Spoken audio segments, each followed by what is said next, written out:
What's going on, guys? Welcome to In the Zone. I'm your host, Garrison Roy, and today we are going to go into a rant. But before we get into it, I know for some of you who may be first-time listeners, rants are when I just kind of go in and kind of call out some of the BS in the industry. Then I also have deep dive educational episodes as well as long as full-length interviews where we bring on athletes, coaches, or anyone that's has a zone that they're really, really good at that we want to get any type of insight for what helps them get in their zone and be the best that they can be. And for today, I'm gonna go, like I said, on a rant, but please bear with me. It's all gonna circle back. But what I'm kind of getting at here for this one is more so of a building of your reputation, right? And you hear it all the time. I know my family back in the day was like, hey, your reputation is everything. And this goes hand in hand for players, coaches, really anyone in industry, I think. Um, and obviously, you want to build a positive reputation, right? Having good sportsmanship, ethical behavior, not treating people disrespectfully, right? Even, just winning and losing gracefully, I think is a really big thing that kind of is becoming a lost art or really a lost sense of things within the game. Obviously, there's bat flips and stuff like that, and I have my opinions about that. Um, I don't think there's anything wrong with it, but there is a fine line between celebrating and excessive celebration, right? Um, and then just having that reputation of like, hey, am I the guy who's always looking to improve myself, always disciplined, always doing the right thing, always, you know, doing everything that he needs to do, not cutting corners, making sure that I'm staying on top of my game, eating healthy, right? Like I was that guy in high school. I had the reputation of being the gallon water jug guy because I wanted to keep myself hydrated. So I took a gallon of water with me everywhere I went in class. And I embraced that. I was like, hey, if that's what you guys want to know me as, I'm totally cool with that. Because then everybody identifies that for me as my reputation as being a health nut or, caring about my body. And guess what? A lot of my friends turned around and asked me certain health questions at some point, right? Um, but also as a player, right? The guy who's always the first out of the dugout, the guy who's always supporting and encouraging teammates. I think that is absolutely huge.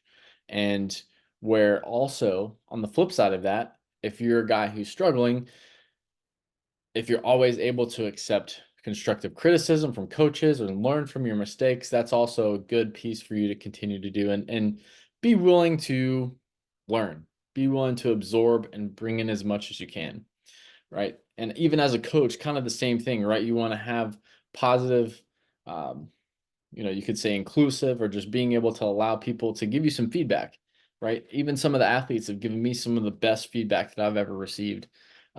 So I think also along with that is treating players fairly with respect, treat them like human beings, right? Regardless of whatever level you play, these are going to be young men, and we need to raise them up as such and coach them as such, regardless of their skill level or wherever they may be, right? There's no need to kill the game for a kid or even just not treat them the way that they should with respect. If you're not playing them for whatever reason, you just got to be straight up and be like, hey, this is why you're not playing. And I would rather have a coach have that reputation of being a straight up and stand up human, saying it how it is versus someone's blowing smoke up or not saying anything to me at all and just letting me kind of coast in the wind there.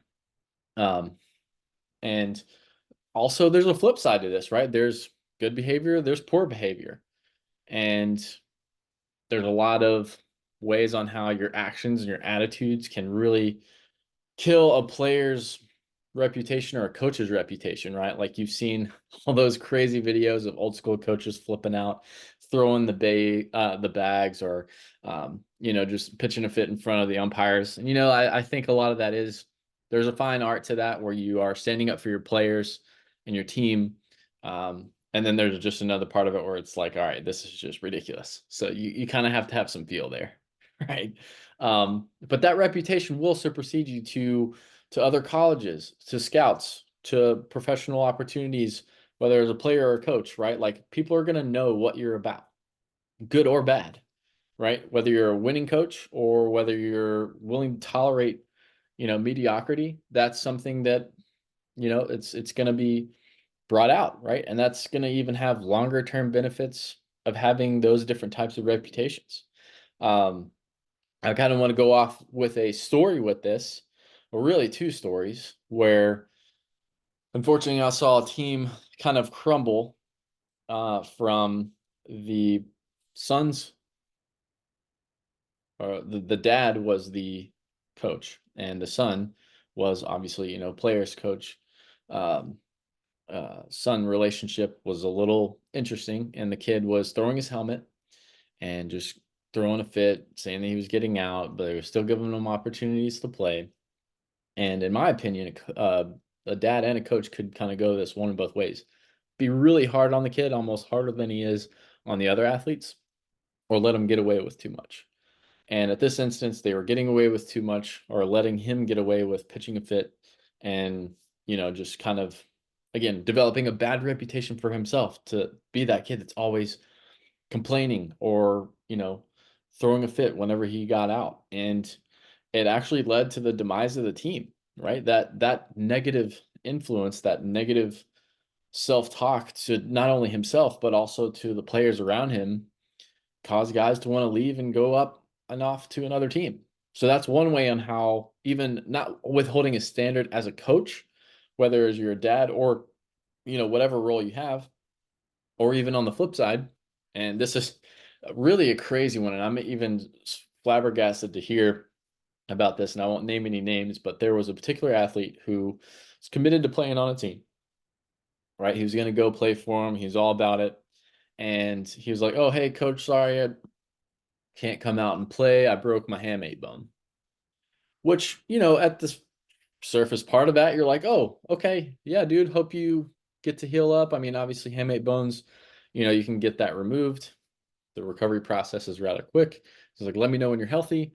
And then all of a sudden, the dad turns around, calls the coach, and is like, "Hey, I know we committed to doing this, but we kind of need our funds back from what we gave you for the team because I'm getting ready to sign him up for another team."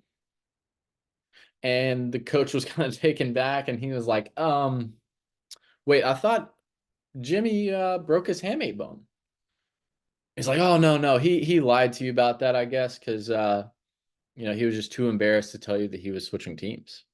Like, in what world does lying to a coach, really anyone, makes sense, right? Like, I get it. You're embarrassed, or you want to jump ship. Like I said before, you got to be a stand-up human and just say it how it is.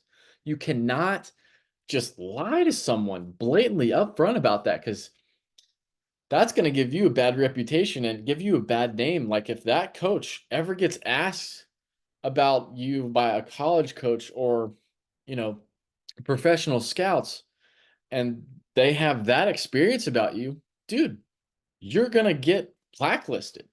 You're going to get shamed and be like, "Oh, this guy lied to me and said that he didn't want to play, said that he broke his handmade bone when he really didn't, blah, blah, blah." Like, you can see where I'm going with this, man. Like, again, extreme example, but as a player, you just got to man up to it, right? Like, regardless if you get in trouble, like, right, obviously we've had guys in college, they would go out, do their thing.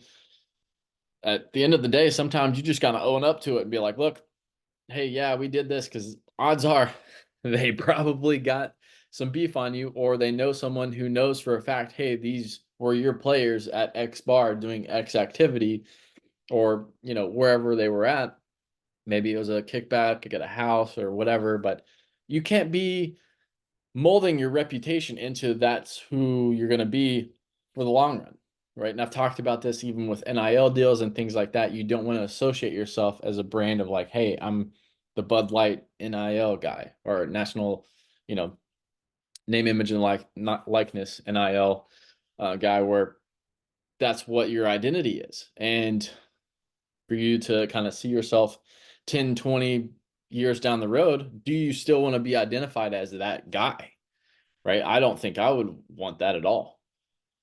So, just to kind of wrap this up and bring it in, obviously, you got to reflect and assess your actions sometimes. And again, we're not perfect. I've made mistakes. We've all made mistakes. But we also need to know, like, hey, we're building this reputation, and maybe sometimes we don't act like the way we should. But if you do that consistently, that's what's going to mold that perception of who you are as a person into someone.